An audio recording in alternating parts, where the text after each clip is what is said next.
My name's Bob Lazar. I'm known for working at a classified base and reverse engineered alien spacecraft.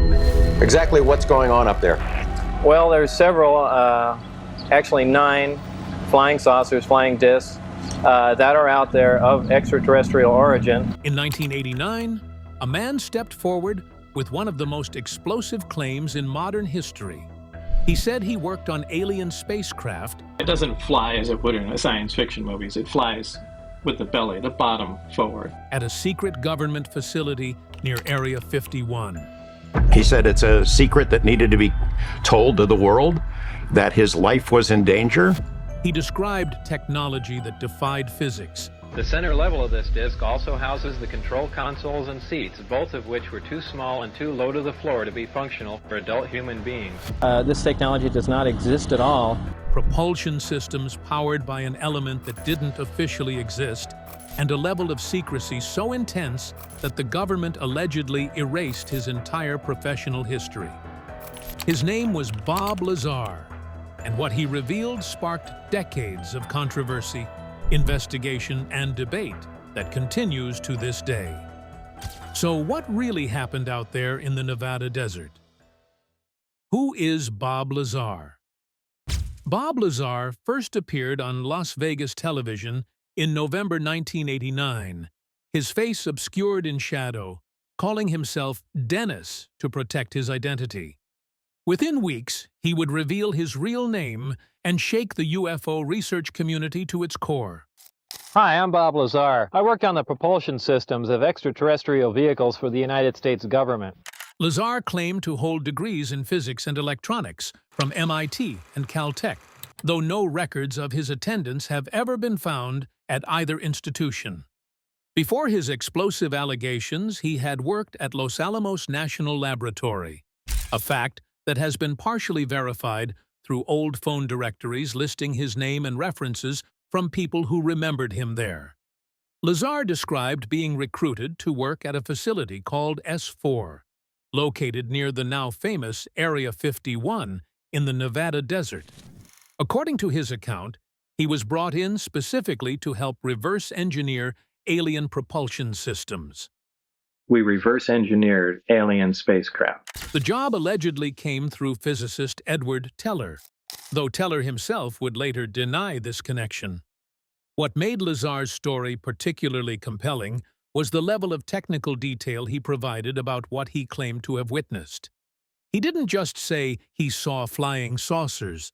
He described their internal mechanics, power systems, and flight characteristics with the precision of someone who had actually studied them. His emergence into public view wasn't planned as a grand revelation. According to Lazar, he was forced to come forward after government agents began harassing him and threatening his life. The alternative was to go public and make himself too visible to quietly disappear. Whether this was true or an elaborate story remains one of many disputed aspects of his account. The initial claims about S4. Lazar's description of the S4 facility painted a picture of a site built directly into the mountainside of Papoose Lake, about 15 miles south of Area 51's main complex. He claimed the hangar doors were camouflaged to blend seamlessly with the mountain, making them invisible from the air. Inside, he said there were 9 flying discs of varying designs, though he only worked directly on one of them. The craft he examined was relatively small, roughly 30 to 40 feet in diameter, with a metallic appearance and no visible seams or welds in its construction. The government is holding 9 alien spacecraft. According to Lazar, the interior of the craft was equally bizarre. The seats were small, seemingly designed for beings much shorter than average humans. Everything felt scaled down, as if made for children, which led him and others at the facility to conclude these vehicles weren't built by humans at all. I think at least one of them was part of an archaeological dig. The propulsion system was what fascinated Lazar most. He described gravity amplifiers that could bend space-time itself, allowing the craft to travel vast distances by warping the fabric of reality around them rather than moving through space conventionally. He claimed to have been given briefings that included documents describing the origin of these craft and even the biology of their creators.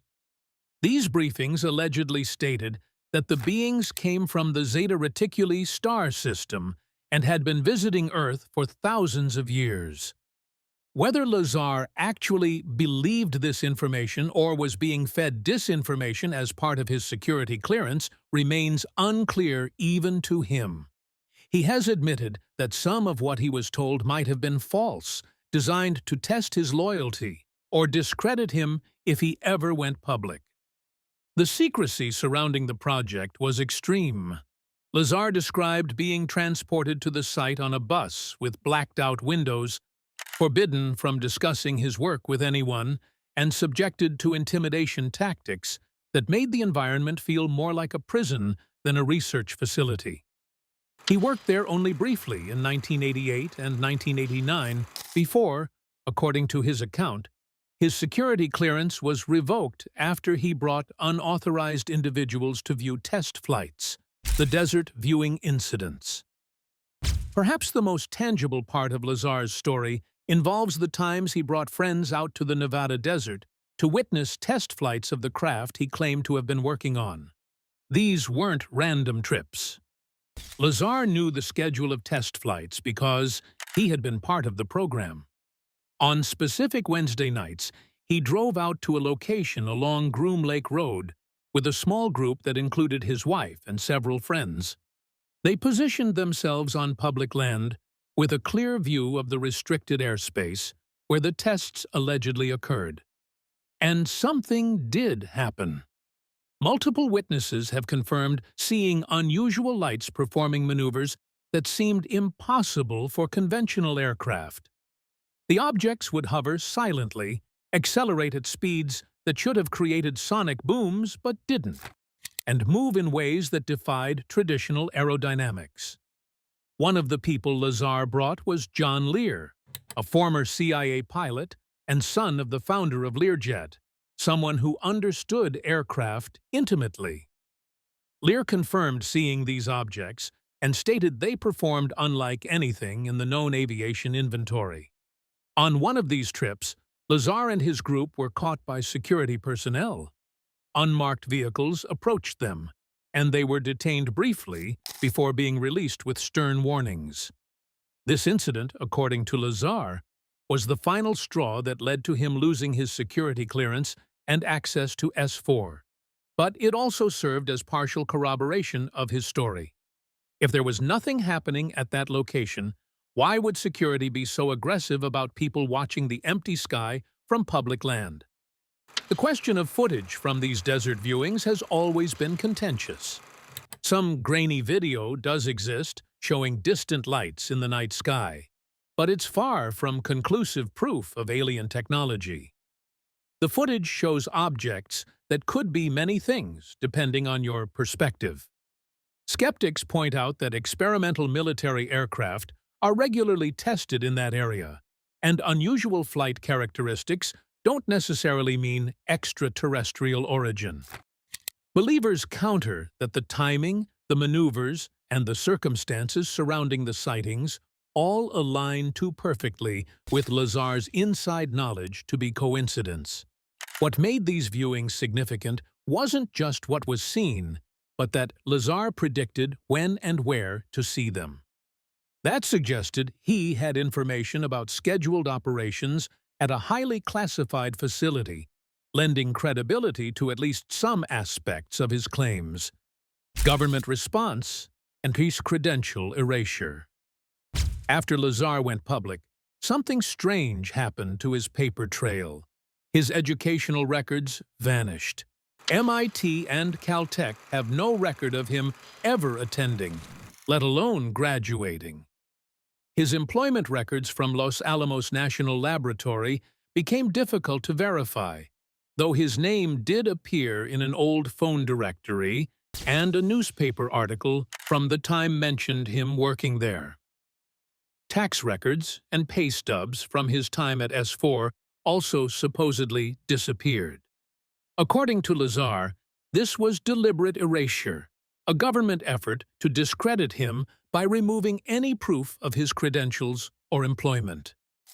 This erasure narrative has become one of the most controversial aspects of his story. Supporters argue that for a government engaged in illegal back-engineering of alien technology, erasing someone's background would be relatively simple. They point to known examples of government misconduct and cover-ups as evidence that such actions are within the realm of possibility. Critics counter that the absence of evidence isn't evidence of absence being covered up. They argue that Lazar never had these credentials to begin with and fabricated his educational background to give himself credibility.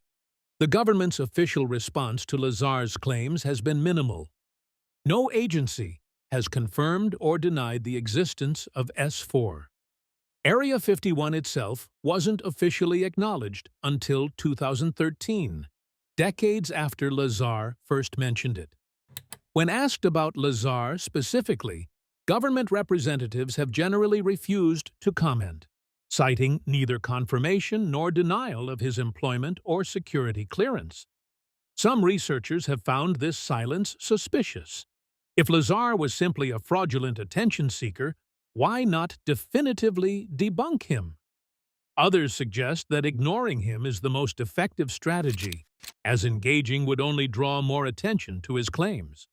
The lack of legal action against him is also noteworthy. Despite allegedly revealing classified information, Lazar was never prosecuted. This could mean his claims were false and therefore not legally actionable, or it could mean prosecuting him would require admitting the program existed. What is documented is that after going public, Lazar faced significant hardship. His home was raided. He was audited by the IRS. He reported being followed and harassed. Whether this was government intimidation or the natural consequences of making explosive public claims depends on who you ask. Element 115 and technical details. One of the most compelling aspects of Lazar's testimony was his description of Element 115 as the fuel source for the alien propulsion system. In 1989, Element 115 didn't officially exist. The periodic table only went up to Element 109 at the time. Lazar claimed that the craft used this super-heavy element in its reactors, and that when bombarded with protons, it produced an antimatter reaction that generated immense power and gravity waves that could be focused and amplified. In 2003, scientists successfully synthesized Element 115 in a laboratory for the first time. It was officially named Moscovium in 2016. This discovery has been cited by Lazar's supporters as validation of his claims. How could he have known about an element that didn't officially exist when he came forward? Critics point out that theoretical physicists had long predicted elements beyond those on the periodic table, and anyone with physics knowledge would know that heavier elements were theoretically possible. They also note that the synthesized Moscovium is highly unstable, decaying almost instantly, bearing no resemblance to the stable isotope Lazar described. Lazar's technical descriptions of the propulsion system involve gravity wave amplifiers arranged in a specific configuration around the craft. He described 3 gravity amplifiers that could be focused in different directions to control movement. When all 3 pointed downward, the craft would hover. When directed at an angle, the craft would move in that direction by falling through warped space. This wasn't propulsion in the traditional sense, but rather a manipulation of space-time itself. Physicists have analyzed these claims with mixed results. Some say the concepts align loosely with theoretical physics involving gravity manipulation and warping space-time, concepts found in general relativity. Others say Lazar's explanations contain scientific inaccuracies and misunderstandings that someone with advanced physics degrees wouldn't make. The debate essentially comes down to whether his technical knowledge suggests genuine inside information or simply a layman's understanding of complex physics dressed up with jargon. Lazar also mentioned that the craft had no visible power source and no conventional controls. Everything operated through interaction with the gravity amplifiers, and the craft could achieve speeds that would turn a human pilot into paste under normal conditions. Yet, supposedly, the way the gravity field enveloped the craft meant that occupants inside experienced no G-forces, making impossible maneuvers survivable. The George Knapp interviews. The journalist who brought Lazar's story to the public was George Knapp, an investigative reporter for Class TV in Las Vegas.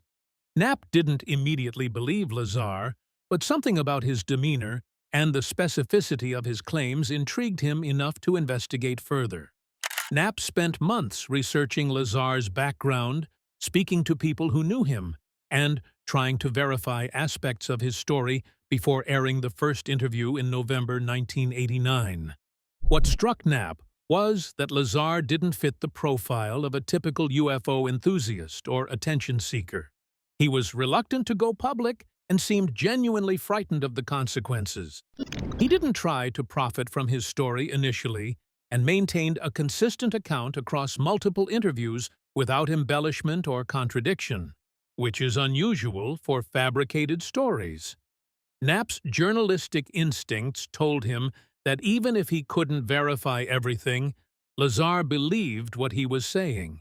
The interviews were sensational.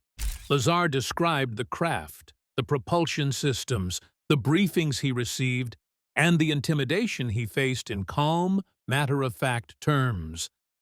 There was no dramatic flair or emotional appeals. He presented his account as someone reporting facts, not selling a story. This presentation style convinced many viewers that he was credible, even if the content seemed fantastical. Knapp also uncovered some corroborating details. He confirmed Lazar had worked at Los Alamos, found witnesses who had seen the desert test flights, and documented the harassment Lazar reported experiencing after going public. While none of this proved the existence of alien spacecraft, it did establish that Lazar wasn't entirely fabricating his background and experiences. Over the years, Knapp has continued to defend Lazar's credibility while acknowledging the problematic gaps in his story. Knapp has stated that whether or not the alien spacecraft part is true, something significant happened to Lazar in the Nevada desert, and the government's reaction to his claims suggests he touched on something they wanted kept quiet. Skepticism and contradictions. Despite the compelling nature of some elements, Lazar's story has significant problems that skeptics have highlighted for decades. The most glaring issue is his educational background. Extensive investigations have found no evidence that he attended MIT or Caltech. High school records show he graduated near the bottom of his class, making admission to these elite institutions unlikely. When pressed, Lazar has claimed his records were erased, but critics argue that erasing every trace of someone from two major universities, including the memories of professors and classmates, would be nearly impossible. Some researchers claim to have found a record of Lazar attending Pierce College in California, a community college, which contradicts his claims of attending MIT and Caltech. Additionally, people who worked in the physics community at the time have stated they never heard of Lazar despite his alleged advanced degrees and work at Los Alamos. The scientific community generally views him as either a fraud or someone who worked in a low-level technical capacity at Los Alamos and exaggerated his credentials and experience. Another contradiction involves his knowledge of advanced physics. While some of his descriptions sound sophisticated, physicists have pointed out errors and misunderstandings in his explanations that someone with graduate degrees in physics wouldn't make. For example, his description of how element 115 works in the propulsion system doesn't align with actual nuclear physics. These mistakes suggest he might have a basic understanding of physics, but not the advanced training he claims. There's also the question of motive. If Lazar was looking for attention or money, his approach has been odd. He's generally avoided the spotlight, runs a scientific supply company, and hasn't profited significantly from his story. However, he did face legal troubles before his claims became public, including bankruptcy and involvement in a prostitution-related case. Some skeptics suggest he fabricated the story to distract from these issues or to create a new identity for himself. The lack of physical evidence is another major problem. Lazar claimed to have stolen a small sample of element 115 from the facility, but he's never produced it for independent testing. He says it was taken from him, which is convenient, but unprovable. Without physical evidence or documentation, his story remains entirely based on testimony, which isn't enough for scientific validation. Cultural impact and legacy. Regardless of whether Lazar's claims are true, his impact on UFO culture and public perception of Area 51 is undeniable. Before 1989, Area 51 was known primarily within military and aviation enthusiast circles as a testing ground for experimental aircraft. After Lazar, it became synonymous with aliens and government cover-ups. The facility transformed into a cultural icon, appearing in movies, television shows, video games, and countless conspiracy theories. Tourism to the area increased dramatically. The small town of Rachel, Nevada, near the site, rebranded itself as the UFO capital of the world. The famous extraterrestrial highway was officially designated in 1996, and visitors from around the world make pilgrimages to the desert to catch a glimpse of whatever might be happening behind the fences. Annual events and festivals now celebrate the mystery and speculation that Lazar helped create. Lazar's story also influenced how people think about government secrecy and classified programs. It fed into a growing distrust of official narratives and fueled the belief that governments possess advanced technology and knowledge they're hiding from the public. Whether justified or not, this skepticism has become a significant cultural force, shaping attitudes toward authority and mainstream explanations of unexplained phenomena. Within the UFO research community, Lazar remains a divisive figure. Some researchers treat his testimony as foundational evidence of extraterrestrial contact. Others view him as a distraction who muddied the waters of legitimate research with unverifiable claims. This split has created ongoing debates that have lasted for over 30 years, with neither side able to definitively prove their position. Recent developments and 2018 documentary. In 2018, filmmaker Jeremy Corbell released Bob Lazar, Area 51 and Flying Saucers, a documentary that brought renewed attention to Lazar's story. The film featured new interviews with Lazar, now older and still maintaining his original account without significant changes or additions. He appeared weary of the attention, but consistent in his recollection of events from nearly 30 years earlier.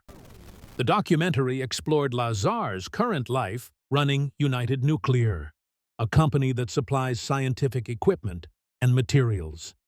It showed a man who seems to want to move past his controversial claims but remains defined by them. Lazar expressed frustration that his life has been overshadowed by this one chapter and that he has been unable to fully escape the scrutiny and skepticism that followed his revelations. One notable aspect of the documentary was the recreation of a polygraph test Lazar took in 1989. The results were inconclusive then and remain disputed now. Polygraph tests aren't definitive proof of truth or deception, but supporters point to the fact that he showed no clear signs of lying, while critics argue that someone who genuinely believes a false memory could pass such a test. The film also documented continued government interest in Lazar. During production, his business was raided by federal agents over an unrelated issue involving the sale of certain materials. The timing struck many as suspicious, though authorities stated it had nothing to do with his UFO claims. Still, the incident reignited speculation that Lazar remains a person of interest to certain agencies. In the context of recent government acknowledgments of unidentified aerial phenomena, Lazar's story has gained a new audience. The Pentagon's release of Navy videos showing unexplained objects and the establishment of official programs to study these phenomena have made discussions about UFOs more mainstream and less stigmatized. Some see this as vindication that Lazar was telling the truth decades before the government was ready to admit anything unusual was happening. Others maintain that acknowledging unidentified objects is vastly different from confirming alien spacecraft and reverse engineering programs. The story of Bob Lazar remains one of the most intriguing and contested accounts in the entire field of UFO research. After more than 3 decades, no definitive proof has emerged to conclusively validate or debunk his claims. What we're left with is testimony from a man who either witnessed something extraordinary that governments desperately want hidden, or who created one of the most elaborate and enduring hoaxes in modern history. The truth, as it often does, remains somewhere out there in the Nevada desert, just beyond our reach, waiting to be discovered by whoever is brave or curious enough to keep looking.